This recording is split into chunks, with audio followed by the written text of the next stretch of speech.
Good morning, everyone.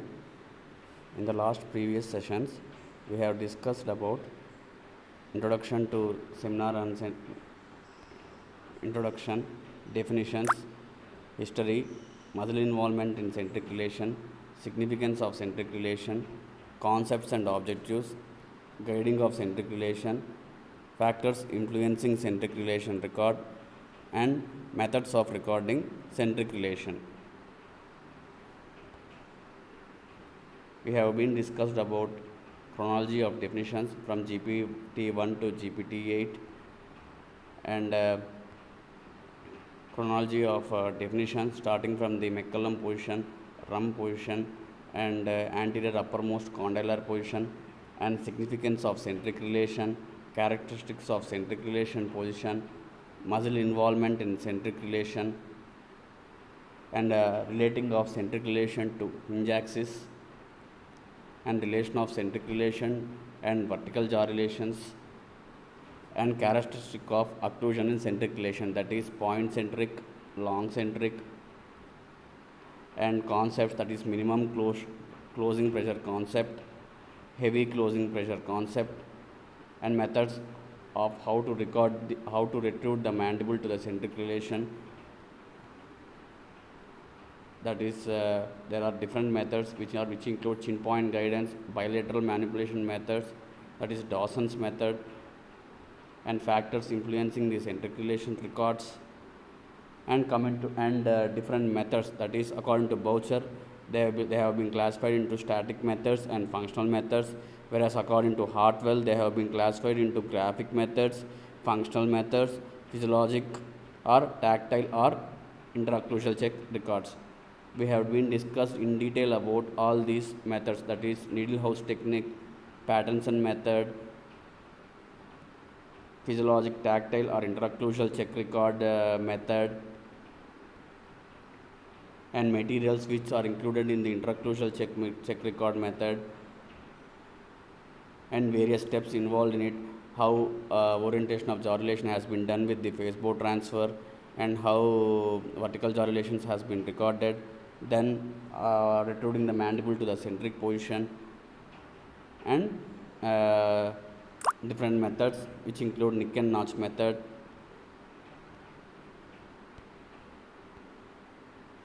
Shanahan's technique, that is swallowing technique, and graphic methods which include intraoral tracers and extraoral tracers. Examples of intraoral tracers include a Seidel tracer, Bellard tracer, Messerman tracer. Extraoral tracers include Heights tracer, Stransberry tracer, Sears tracer. An extraoral tracing assembly which consists of central bearing plate, stylus, whereas mandible consists of central bearing point and recording plate, and how it has been recorded and how to take the records, centric records, and evaluation of these Gothic archic tracings, different forms which include classical pointed forms, classical flat form, weak Gothic arch tracing, asymmetrical form, and miniature Gothic arching tracings. Now in this session we will discuss about intraoral tracing devices. These intraoral tracing devices is a combination of central bearing point and plate with a needle point tracing made inside the mouth. In the extraoral, whereas your central bearing plate, central bearing point, it consists of stylus and it consists of central recording device. In this intraoral device, the bearing point is sharp, which makes a tracing on the opposing central bearing plate. A hole may be drilled at the apex of the tracing to ensure that the patient's jaw is in the most retruded position while the registration is being recorded. A plastic piece with a hole in the center can also be placed at the apex. Here you can see how the central bearing plate and central bearing point has been attached to the maxillary and mandibular occlusal rims, and how the arrow point tracing has been done. Now coming to the differences between extraoral tracings and intraoral tracings. Extraoral tracings are visible while tracings are being made. Hence, the patient can be directed and guided intelligently. The intraoral tracings cannot be observed during tracing. Therefore, the method loses some of the value. Extraoral tracings are larger because they are made further away from the center of rotation. Here the center of rotation comes temporomandibular joint and apex is discernible. Intraoral tracings are very small. It is difficult to find the true apex. The presence of extraoral tracer attachments in extraoral tracers prevents the lips from meeting each other and remain passive. This is very important one. In intraoral tracing method, the errors are likely to be less because the tracing is situated closer to the center of the movement in the TMJ. And coming to digital Gothic arch tracings, here the stylus is a plastic sphere of 6 mm in diameter and is attached to maxillary rim with auto-polymerizing acrylic resin. Here in digital Gothic arch tracing, a resistance film sensor is attached to the conventional tracing device that is attached to mandibular occlusal rim usually. This is the way how the digital Gothic arch tracing has been made. And other one is pantographic tracing. This pantographic tracing is a three-dimensional graphic tracer. It is the most accurate method available to record centric relation. It resembles complicated face bow. The surface over which the tracing is done is called as flag. The styli draw tracing patterns on these flags. There are usually 6 flags present.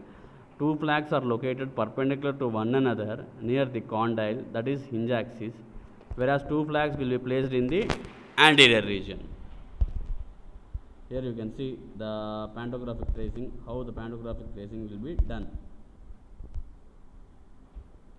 Kapoor et al. In 1957 conducted a study to evaluate centric relation records obtained by various techniques and concluded that intraoral and extraoral tracing procedures were more consistent as compared to the wax registration method.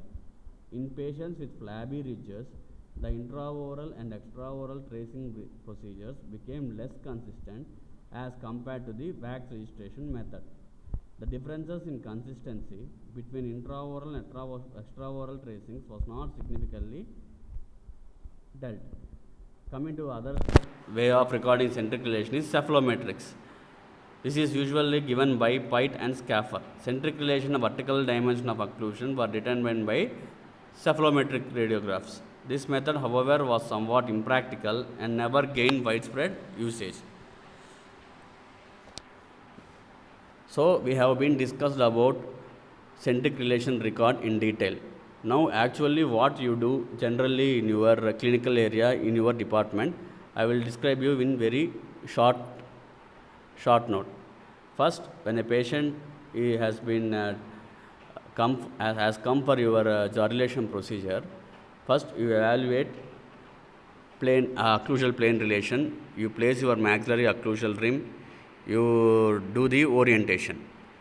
That is, your orientation can be done by using face bow, or here you use a Fox plane in your clinical area. Then after recording your plane, everything, then you place the lower rim and you check about the vertical jaw dilation by using various methods.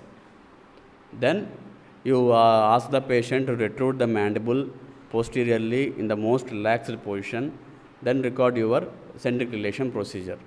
Then after completion of all these things, you check everything, that is lip exposure, then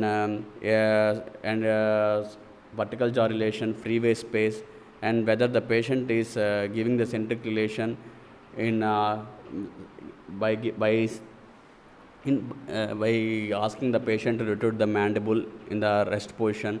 All these positions you perform. Then after coming to the confirmation about your jaw dilation procedure, you can seal it by using your wax knife in the posterior aspect, just how you do in your preclinicals. But in this you have to take more caution, because there is various chances or more chances of touching the lips of the patient or injuring the soft tissues of the patient. Another method is you can seal your jaw dilation by using your stapler pin method. So all these things will come under your jaw dilation procedure. Now we discuss about a short note about eccentric jaw dilations. What do you mean by eccentric jaw relations? Any relationship of the mandible to the maxilla other than centric relation is called as eccentric jaw relation. These eccentric relations are recorded and used in complete construction are protrusive relations and lateral relation. These records are essential mainly if you plan for what type of occlusion? Balanced type of occlusion. Usually in your preclinical, in your clinicals, you do the teeth setting everything in a 3-point articulator. Whereas if you use in your Hano semi-adjustable articulators or fully adjustable articulators, we do the eccentric jaw relations also, that is both protrusive and lateral movements. The recording of protrusive and lateral is just how you do your centric one. In the centric relation, in the Gothic arch tracing, how a central recording plate, central recording point, and styli recording plate, how you attach to the maxillary and mandibular occlusal rim. Similarly, same procedure will be recorded or repeated once again for the protrusive movements and the lateral movements. Right? Those same methods, functional methods, graphic methods, all these methods will be similar how you do your centric relation. Then you, after finishing your tracings, after you